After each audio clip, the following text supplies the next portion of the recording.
morning, everyone.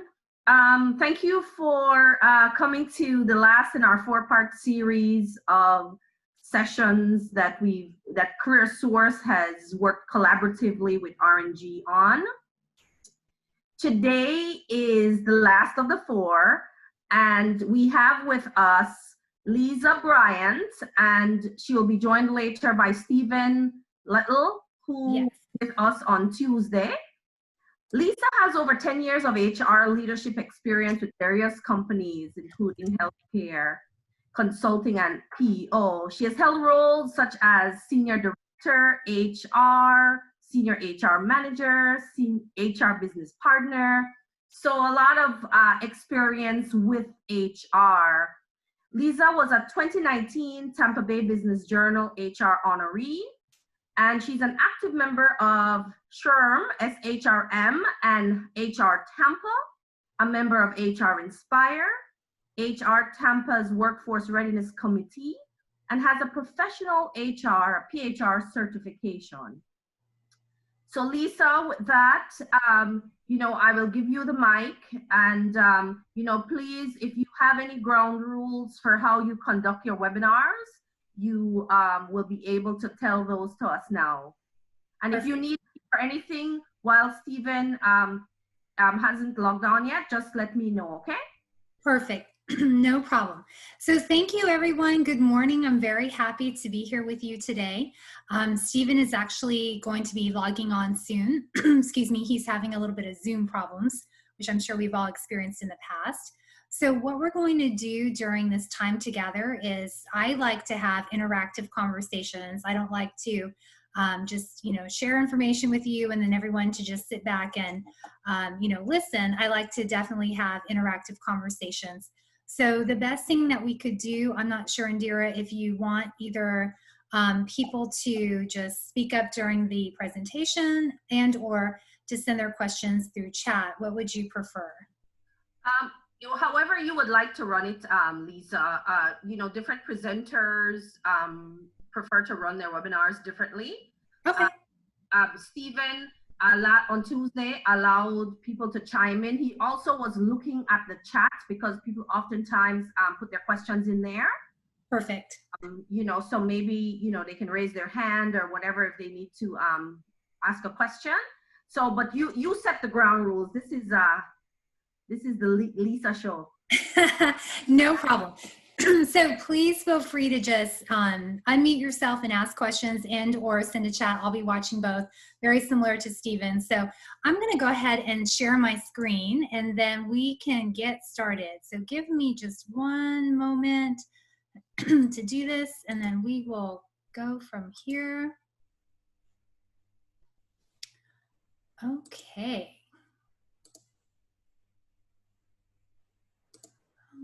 Slideshow from the beginning. Okay, can everyone see my slide? If I could just get a confirmation that I know everyone's good to go. Yes. Okay, perfect. Thank you. That was the first part of our interactive conversation. Okay, so we're going to be talking about conducting an effective online job search and networking campaign. Stephen, when he joins, will just chime in as well, and we'll be collaborating on this conversation. And then myself, again, Lisa, I'm the Director of HR at M2Gen, which is a life sciences biotech company, which is a subsidiary of Moffitt Cancer Center. So definitely very excited to be here on the phone with everyone and look forward to an interactive conversation. So let's go ahead and get started. We are going to, first of all, talk about an effective online job search.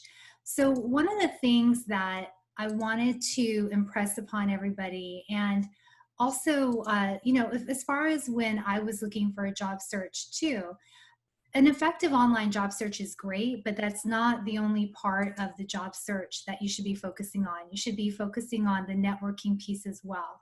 And so a lot of times what happens is people will get started in their job search. They'll find themselves in a situation where unfortunately they were laid off, or maybe they relocated or something happened and they're having to go into the job search, but not so familiar with exactly what to do or how to do it.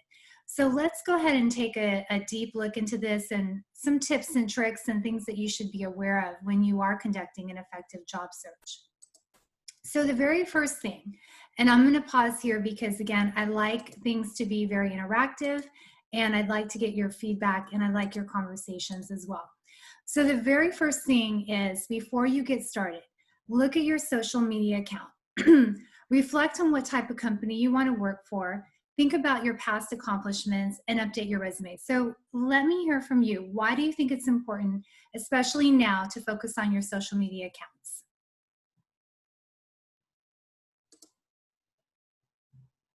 And for those of you who have not heard me present or worked with me before, I am very interactive, so I will call on names and ask for your feedback.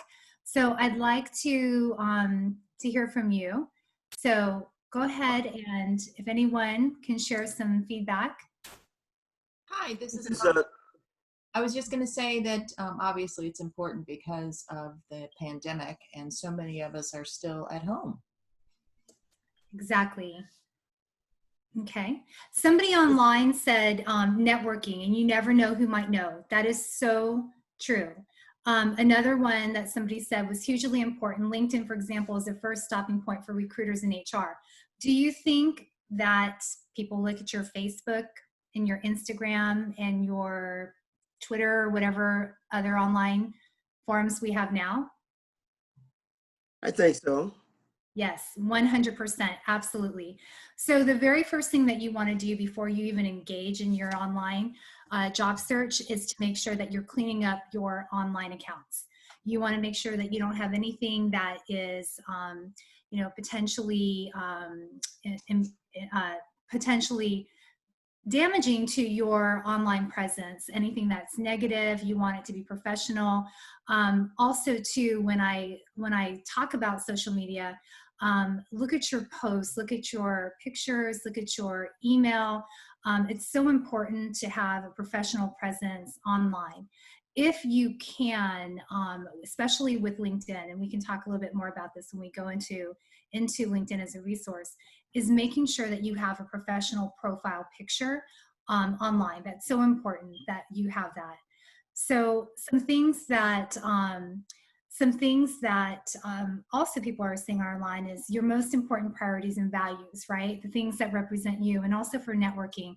So definitely social media is key in making sure that you have a clean social media account.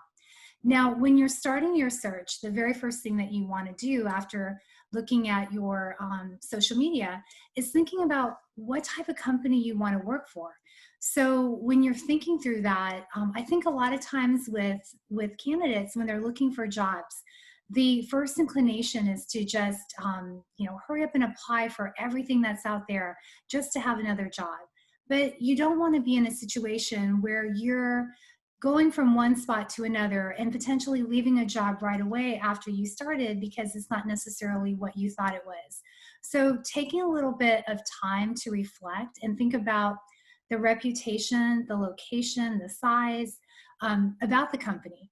So I think that Stephen is on too. Are you on, Stephen? I am. I apologize. For some reason, Zoom was not wanting to start the video meeting, just the audio for me. So. I know. I was having problems with it the other day too, so totally understand. So Stephen, please feel free to chime in at any time. We have a very similar similar way of presenting. So please feel free to chime in at any time. So I wanted to put it out there to the group. What are some resources that you think you can use to get a little bit more information on the reputation, location, or size of the company? Does anyone have any thoughts or ideas on that? Good. Somebody said Glassdoor. That's perfect. Perfect. Any other thoughts? Indeed. Yes, 100%. Google is awesome. Glassdoor, I actually really like Glassdoor because Glassdoor is confidential. It's a place where you as a potential candidate can go to look at the company. You can see reviews on the company from the employees that work there currently, as well as the employees that have left the company. You can also see interview tips that other people have posted online. You can see salary information. So that's definitely a really good place to go.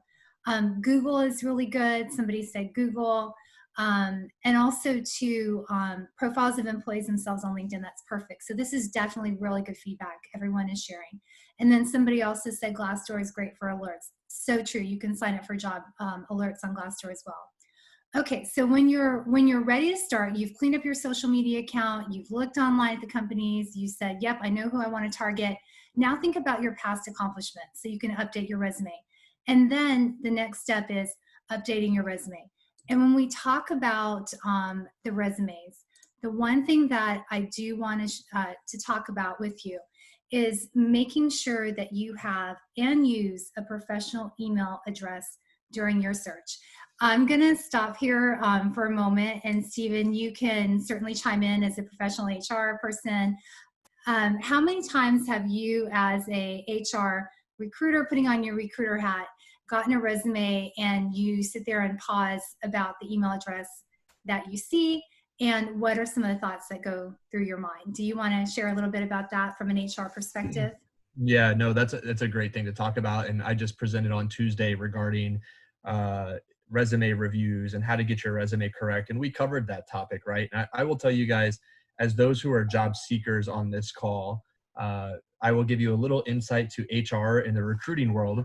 But oftentimes when we come across a resume that has just a really crazy email address or things in it that are just really blow your mind in terms of candidates making, resume, putting things in their resume that you just would not expect, we tend to kind of share it with each other and say, hey, did you see this? Because there's some things, like even in your own jobs, if you're a business analyst and you see somebody put through requirements that have nothing to do with the project, or you're a customer service specialist and you deal with this customer who just was out of control or crazy, you talk to your peers, right?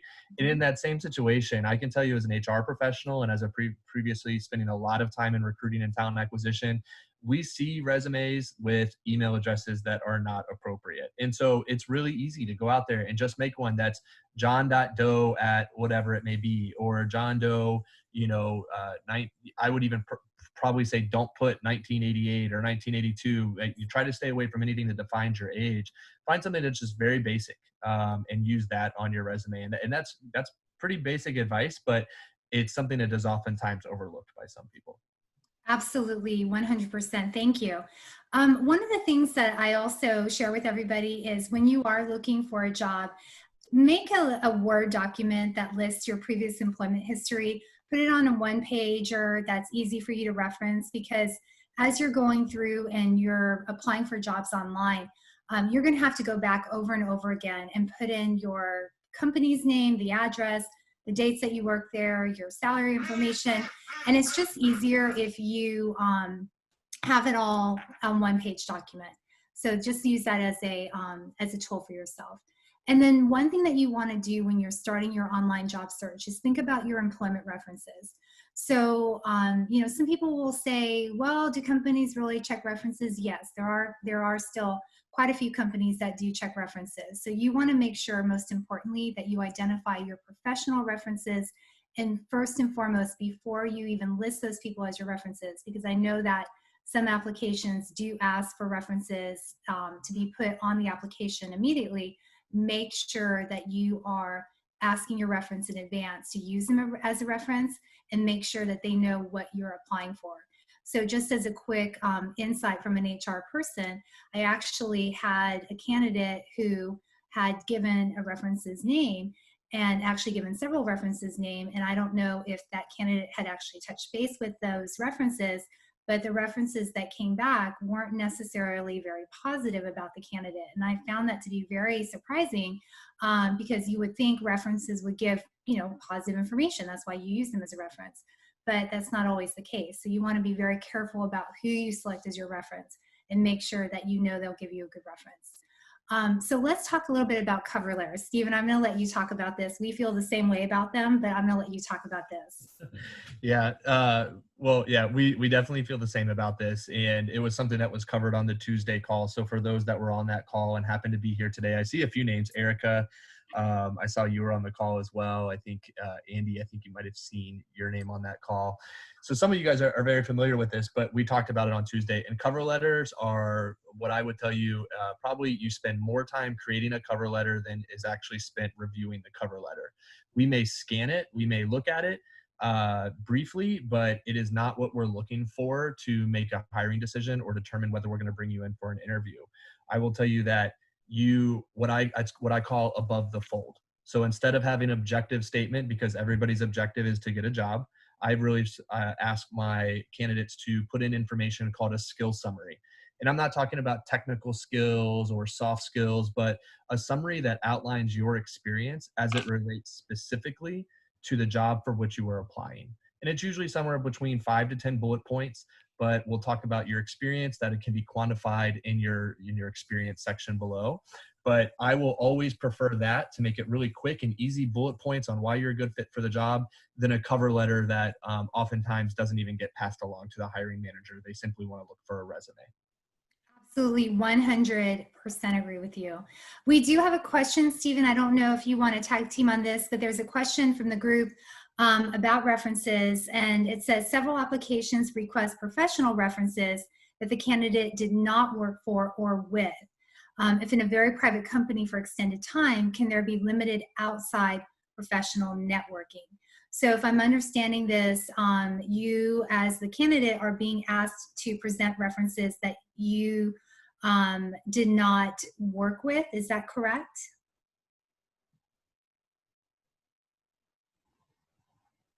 Hi, yes. It's a company that doesn't go out and do any type of networking at all, as where my position was. So when an application requests references, professional references that I did not work with, didn't report to, weren't with the same company, I didn't really have that contact for over 8 years. So that's a challenging request. So Yeah, what would your suggestion be for that? If they say you want if they want 3 references, professional references that we didn't work for? That is interesting. Go ahead. Yeah, I was gonna say, Brenda, it sounds to me like they're looking for somebody, it depends on the kind of position you're applying for. Maybe they're looking for somebody that was a client or somebody that you had worked with previously, or maybe somebody that worked with you in a professional manner, but not necessarily at your work. And so I would look at maybe your volunteer experiences, maybe clients that you worked with. I can tell you in past roles I've worked with, different vendors. Andy brings up a good one, vendors. Exactly. I worked with, development officers, and they are a good reference that I had used before. So I think it's probably best if it's in an application, submitting what you can in terms of content, but if it's through the interview process and they're asking for it, I would maybe clarify with them so you understand clearly what their expectations are and can provide them what they're looking for. There's nothing wrong with being a good communicator and making sure that you get that. In fact, it might reflect better on you if you clarify to give them exactly what they want, and it might help you to ascertain the job a little bit. Agreed. And there might be some, like Stephen said, there might be something else that they're actually looking for and they're just not clearly expressing what they want. And if that reference is no longer available, you can say, unfortunately, that person is no longer available or no longer with that company. However, I can give you this reference in lieu of that person. And that way you're offering a suggestion instead of just, flat closing the door. So thank you. That was a good question. One other thing that we're going to talk about is learning about the different job boards before you start. So we put together some sample job boards for you to take a look at that you can use during your search. Not all job boards are created equal, and some job boards are used for different things. So a job board that has really taken off, I think, in the past several years is Indeed. That one, so Indeed is kind of like a spider. It goes out and it accumulates job postings from other sites and it puts it all together into one site. And it's actually a really user-friendly site to use. Monster and Career Builder used to be very popular sites to use. I think that they have not gotten as much exposure in the past few years. Company-specific job boards are also very good. So remember at the beginning of the conversation, we talked about identifying the companies that you want to work for. With job boards, the employer has to pay to post on the job boards, and it can get very expensive. So that's why an employer may choose to post on Monster and not CareerBuilder, because they may only have a budget for one or the other. So the company-specific job boards are always very good, because the jobs that are posted there may not necessarily be on all the other sites. And then, of course, we have to give a shout out to Employ Florida. That is our partner site with CareerSource. And Employ Florida is a really good resource to use as well. Do you want to talk about Google Careers and LinkedIn, an industry-specific one, Stephen? Yeah, I think it's great. Online job searches, we think about the ones that we typically have, right? And the ones that are most popular nowadays is Indeed. Indeed is by far one of the most popular job posting sites. And it's because, one, it was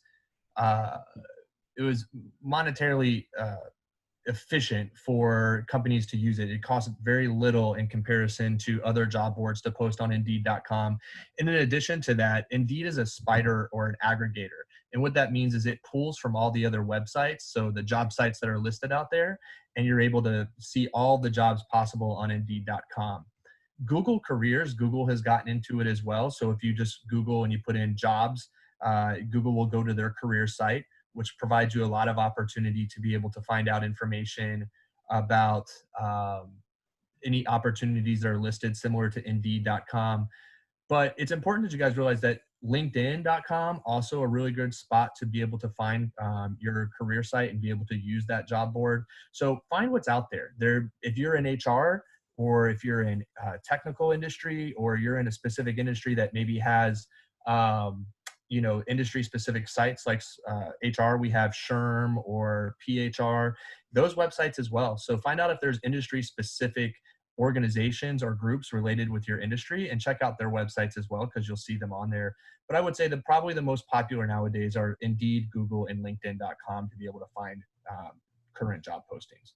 My advice to everybody though is, whether you find it on Indeed, whether you find it on Google, LinkedIn, wherever it may be, if you find a position posted, always go to the company's website and apply directly on the company's website. You don't want to have an Indeed profile or a LinkedIn profile that doesn't aggregate to the website particularly.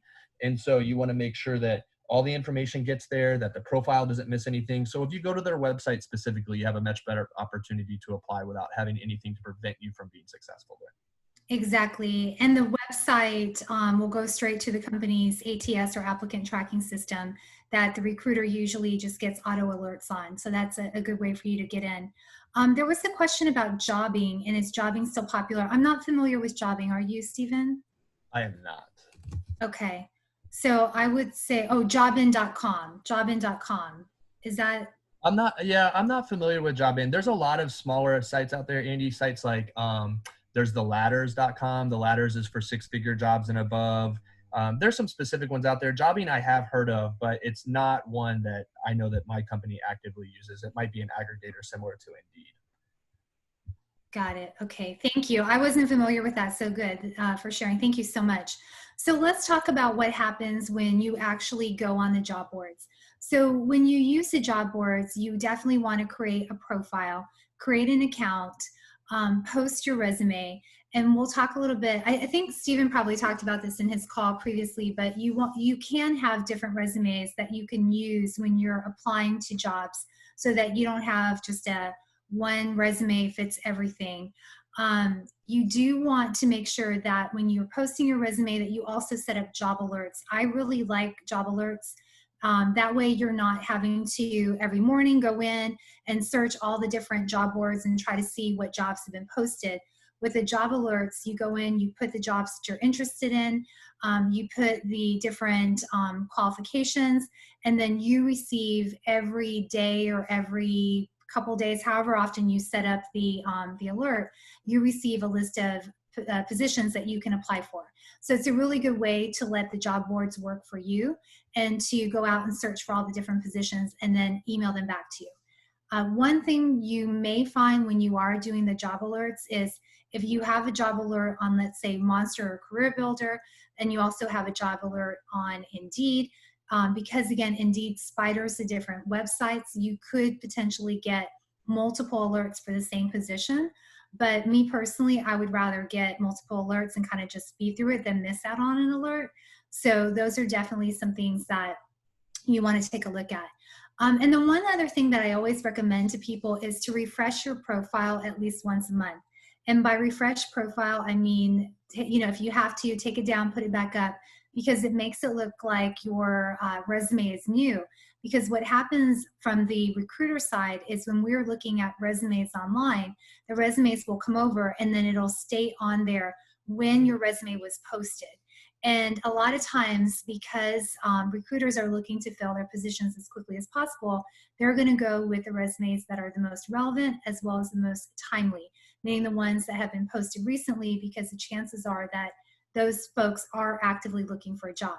Whereas if a resume has been sitting out for about 6 months, even though you are still looking, the assumption could be that you're no longer available or no longer on the market.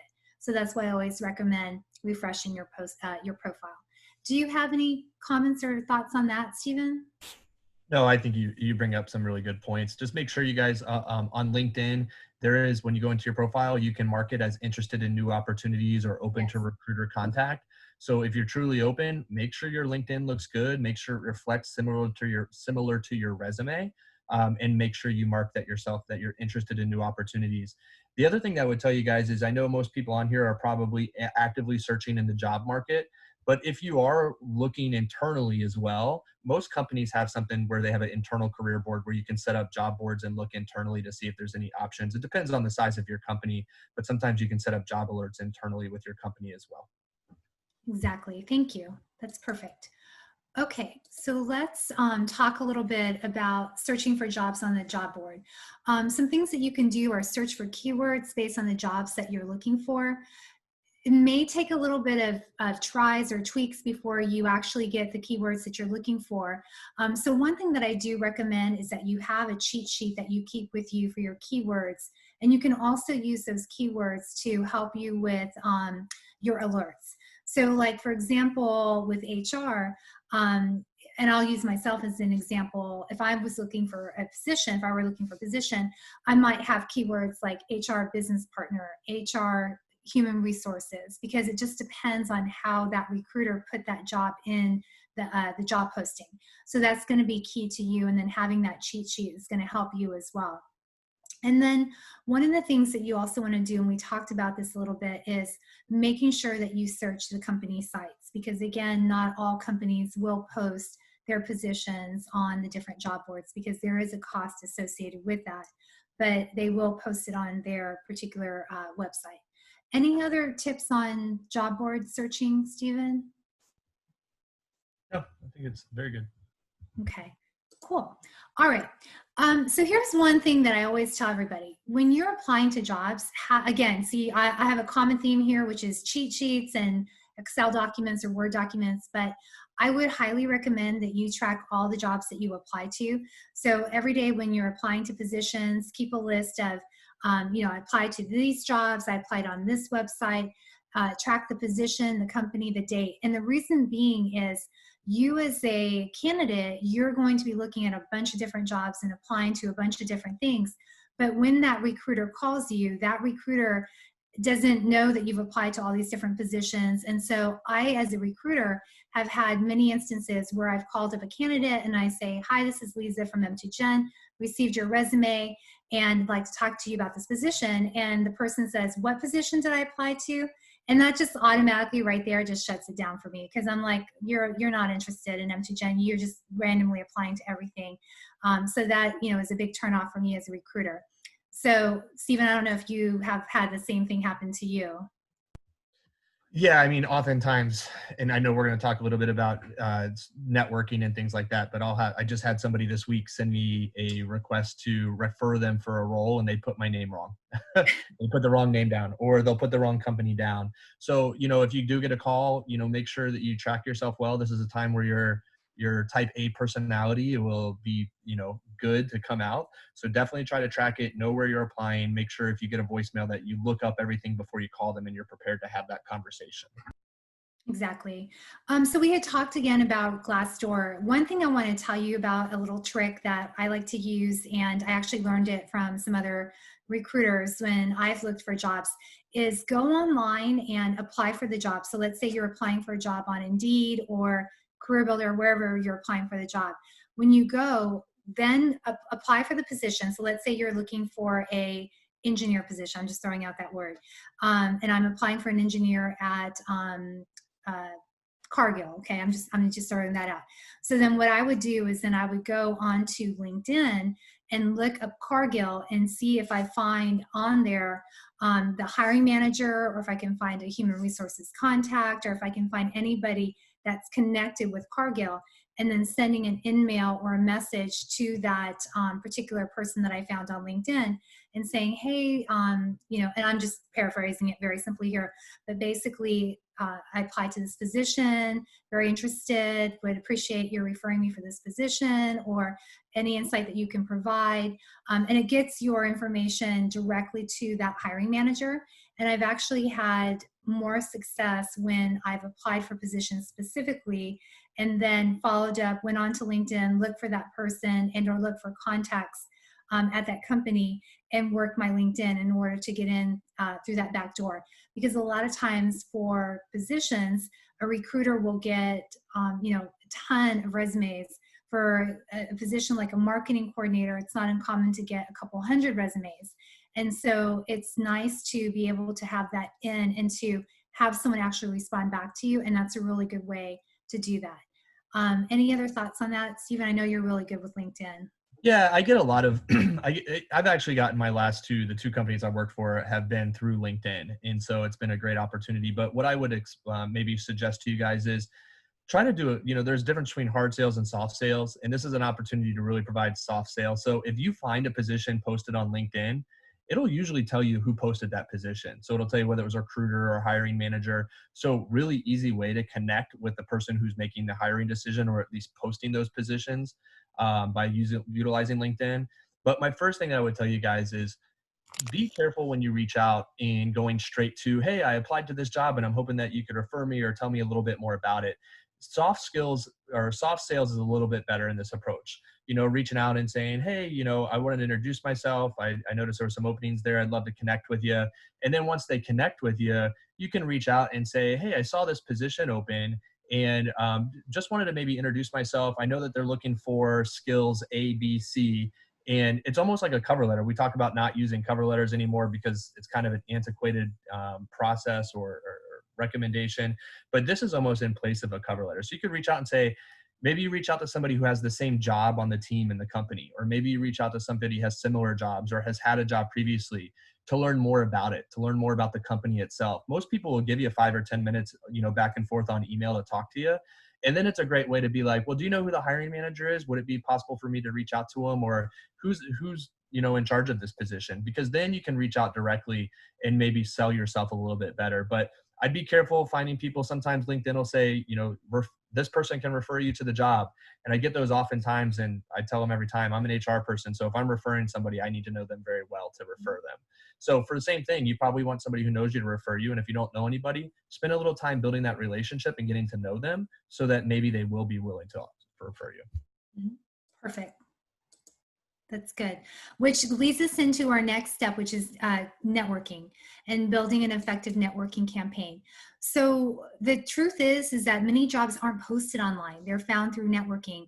And there's many places where you can network, things like alumni groups, associations, or professional groups. We had talked about online, like LinkedIn and Facebook, and working contacts that way as well. I think a really good thing to do is to tap into as many networking groups as you can and just get as involved as you can with that. So I know, for example, CareerSource has some good networking groups. I'm not as familiar with all of them like I used to be, but I know that there are several networking groups.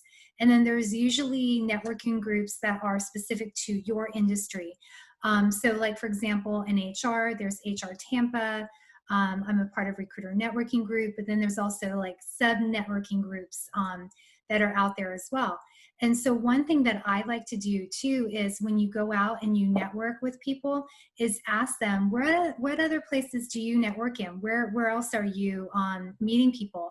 And you would be surprised at all the subgroups that are out there. And the power of networking is so incredible. I can't even express it, because a lot of times people will refer people that way. I actually just got a text this morning from one of my past coworkers who said that one of his networking partners had reached out to him because somebody else had reached out to him about a job opportunity, and these two individuals had met at a networking group. The one individual was not interested because he was, happy where he was, but he said, hey, reach out to this person. I know him through this networking group. And this position was not posted online. It was not discussed. It was purely done through networking. So I can't tell you enough about the power of networking. Do you want to say anything about that? And before we go into the networking campaign? No, I think you're 100% spot on there. Okay, perfect.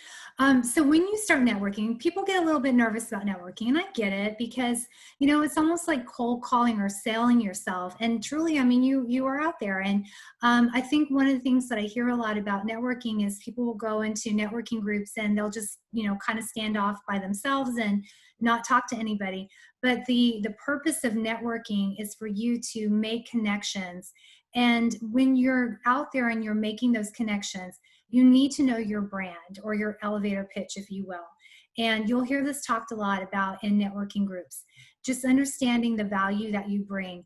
And that really can be solidified through the things that we talked about earlier, which were knowing your resume, knowing your accomplishments, knowing the things that you've done, having it on like a little cheat sheet and practicing that, so that when you are out there talking to people, you can say, here's the things that I've done, here's who I am, and you create that memorable experience. One thing that I would suggest that you do is get business cards, if you can, that has your name, your professional email address, your LinkedIn contact information, and then on the back of the card, the types of positions that you're looking for. You can go to Staples or Vistaprint. I like Staples. It's pretty inexpensive. You can create, business cards that you can hand out. That's huge.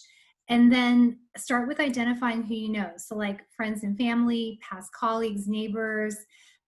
When you're in the middle of a job search, it's not the time to be shy. It's not the time to be, kind of hiding back and not tell anyone that you're looking for a job. You want to get out there and let everyone know, hey, I'm looking. Keep me posted. If you know of anything, please let me know.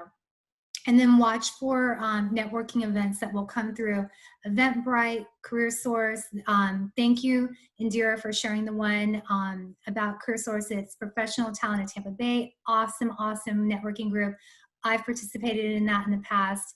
And just use your network. And so I can tell you that through my network, through unfortunate events where I have been laid off in the past, I've been in your seat as well. I've not been without a job for more than 3 or 4 weeks maximum because of my network. So I'm going to pause there for a second. Stephen, do you want to take this piece here about networking for positions you're interested in? Yeah, I think, you guys have to make sure that you, like we talked about just previously on LinkedIn, it's about reaching out to people, getting to understand more about their company, more about their position. Everybody makes much more leadway with me as an HR professional when they reach out to me to get to know me a little bit better, understand a little bit more about the company or more about roles at the company, than just reach out to me directly, asking me to refer them for a position. So utilizing Glassdoor may be able to give you an idea of opportunities at the company, or areas for improvement at the company, or where the company really excels. And then that also gives you a great opportunity to maybe reach out and have conversation with somebody there about that. And so I think networking with LinkedIn, if you use it very effectively, like I said, my last 2 companies that I've worked for, my in with the company was through LinkedIn.com. So it's a great tool and a great resource to utilize. You can also utilize the groups and associations listed in LinkedIn. A lot of the groups are starting to kind of be sunset, but definitely utilize the groups and professional groups that you have. Look for groups related to Tampa or networking in Tampa. Definitely keep an eye out on there. Exactly. And I like the groups because I actually am a part of different groups. So when you go onto LinkedIn and you look at the company and you start narrowing it down to the actual people that work at that company, what I would encourage you to do is look at the LinkedIn profiles, scroll down near the bottom of LinkedIn, and you can see the different groups that those individuals are actively in. I would reach out to those group leaders, and you can click on it. It'll show you who the group leader is. Request to be added to the group. A lot of these groups you have to be requested to be added to. And then once you're actually in the group, it opens up a whole new level of context for you. So for example, I'm in a group, it's called Pound HR Inspire. It's a part of Workforce Readiness Committee for HR Tampa. And as being a part of the group, I automatically become linked with all the different members of that group. And a lot of times what will happen is the members will post jobs. They'll say, hey, this position is open. Does anybody know anybody? And it just opens up a whole new brand, huge networking opportunities for everyone. The one thing I want to talk about is creating an active and engaged online presence. So when you are out looking for a job, you want to drive attention to your LinkedIn. And again, I'm saying your professional LinkedIn profile.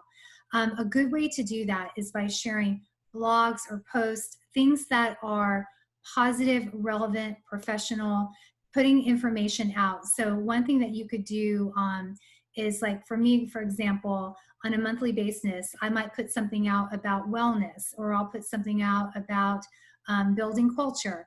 And it's just blogging to drive more traffic to your LinkedIn page in order to help you with your professional growth and networking. So, but I would encourage you that when you are blogging, be extremely careful about what you blog about and make sure that it's professional, relevant, and non-controversial. So those are some things I would definitely share with you.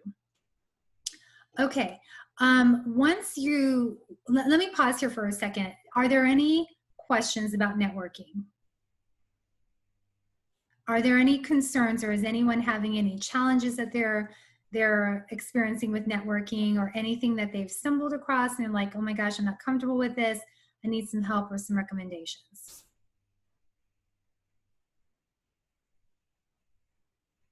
Is everyone out there networking? Okay, I see some yeses. Good. Yes. Good. Okay, good. Where are you all networking? Tell us so that everyone can share. Okay, I'm seeing a lot of yeses. That's really super awesome. Okay, so LinkedIn, yes.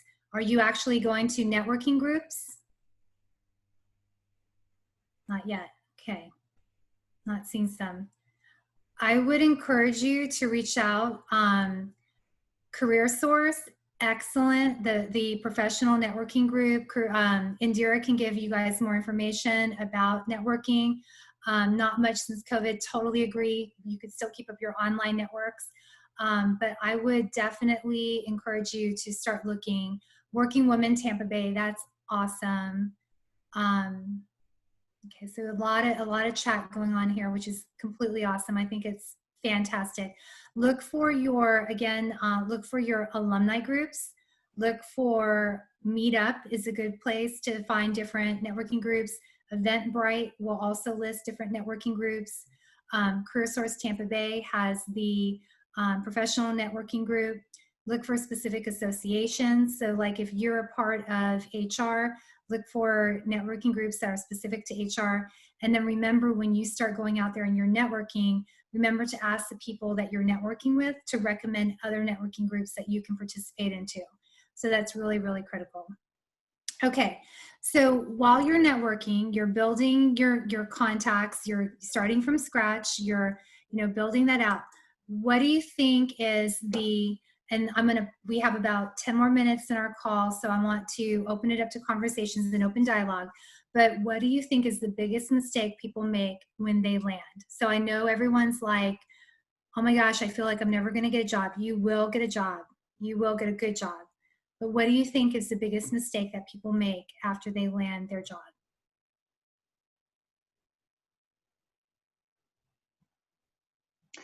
I would like to say something. Absolutely. I feel like a lot of people when they find a job, they start feeling comfortable. Mhm. And the fact whenever you feel comfortable at a place, you should be really careful with yourself, because that's when you make mistakes, and that's when you a few things can go bad. I'm not saying it negatively, but you should always be very mindful and aware just to try harder, be confident, and not be too comfortable, because uh, oftentimes we're a number Mhm. and we can always be replaced. Mhm. So that's one of the things that I often see in different jobs. That's a good point. That is a really good point. One thing that a lot of people are sharing is they stop networking, and that is 100% true. People stop networking and they get busy in their jobs and they forget. And then they find themselves in a situation where they're looking for something again and they're having to start completely from scratch. And it's really hard to rebuild those partnerships once you've kind of let them fall off the tracks. And I'm a example of that too, right? So I get really super busy and I'm a lot of projects I'm working on and I forget. And then I found myself in a situation where I was like, got laid off and I was looking for another job, and it had been a while since I had talked to my network. So I made a commitment to myself that I wouldn't do that again, right? So the best and easiest thing to do is to just continue with your network. One thing that networking groups that I'm a part of, I actually am a part of a really great networking group that I still participate in, that is for professional HR directors. One of the commitments that we have is that when we are looking for a job, we're a part of the active networking group. But when we have a job, we become part of the alumni group. So once we become part of the alumni group, our responsibility as alumni is then to help those people who are actively looking for a job and helping them to connect with other people. So I think it's really important to make sure that you're still reaching out, you're still connecting, and you're still helping others as well. And then I'll share one more thing and then I'll open it up to more questions and comments. One other thing that I think people do, and I saw it on the chat, is they become complacent and they, perfect example. We stop thinking about the things that we're doing. We become complacent. We think we're going to be, in the same place for a long time, and hopefully we are. But we need to also, while we're working, keep track of your accomplishments, right? So one thing that my CFO told me, and this is a great piece of advice that I got from him, was when you're in a job, right? So you land your job, you keep networking, keep a diary of your accomplishments and keep track of all that, because when the time comes for you to start looking for a job again, you're going to be sitting there staring at your resume and think, okay, what am I supposed to put on here? I don't know. I don't remember all the things that I did. So if you keep a diary of all your accomplishments and the major things that you did, when you do go to refresh your resume, all those things are there and you don't have to try to think through everything that you already did. So those are definitely something that is very important. So let me pause here. A lot of really great chat. What other comments or feedback do we have from the group? And I saw something on professional development. Huge, huge, huge. Yes, thank you, Josh.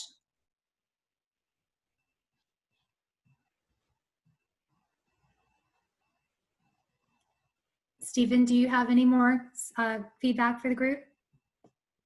No, I think you've done a great job, Liza. Appreciate it. Okay. Because we do have a few more minutes. This is an opportunity. I always like to have an open forum for those of you who know me or who've talked with me in the past. Any questions or anything that we can help you with your job search? Are there any tips or questions or things that you're struggling with or that you need help with? Stephen and I both have been in HR for a very long time. So if there's something that we can share with you, we'd be happy to share it with you, or suggestions that you might need or anything that you're stumbling on that you would need help with.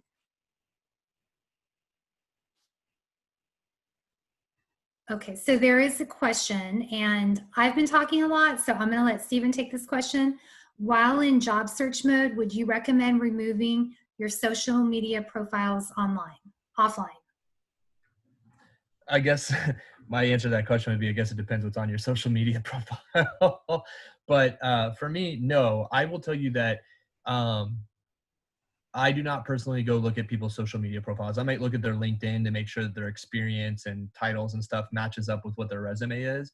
But I don't go look at people's social media profiles. I think if you're going to look for trouble or you're going to look for issues, you're going to find issues. But as an HR professional, I stay away from looking at social media profiles primarily because it would lend opportunity to have unconscious bias around age or religion or having children or whatever. And so I try to stay away from those questions because they're protected classes. And I don't go into people's social media profiles because I don't want to have an opportunity for somebody to say that I had some kind of unconscious bias. And so if you feel like there's an opportunity for that, then I would say take down your profile if you feel that way. But if your profile is professional, if you've gone in and your work on your Facebook and you've made it so everything is private, then I think you have nothing to worry about. I agree. I too, as an HR professional, stay away from any social media profiles other than LinkedIn, because LinkedIn is technically a business professional. It's like a business professional Facebook. And I don't want to have that that opportunity either. However, I do want to say this, and I don't know if Stephen, you talked about it when you were doing resumes. I do not like seeing pictures on resumes. If your resume has your picture on it, I would strongly encourage you to take it off. The reason being is, unfortunately, there are still opportunities for bias. I don't want anyone to have to be put into that situation, and so it's better to just not even have your picture on your resume. Also, too, if you have your date on your like your graduation date for your degrees, your high school, college, whatever, I also tell people to take that off. You just want to remove any personal identifying information. It's just not a good practice. Do you agree, Stephen? Yeah, I would agree. I covered a lot of that on the resume review on Tuesday as well. So. Okay, perfect. And then there was a question about job fairs and if they're going to happen in Tampa. That's a really good question. I think that we're slowly starting to ramp up in terms of the state. I think we're entering into phase 2 of the safe return plan from the governor. Indira, do you have any more information on that? I can give you some information too. There's actually a job fair that's taking place. I believe it's tomorrow if you live in the city of Tampa. So let me see if I can pull up that information. It was going to be at the Gandy Civic Center, but they've actually moved it to Ballast Point Elementary School's Pavilion. So I'll put the details here in the comments, but it's actually today from 3 o'clock to 7 o'clock.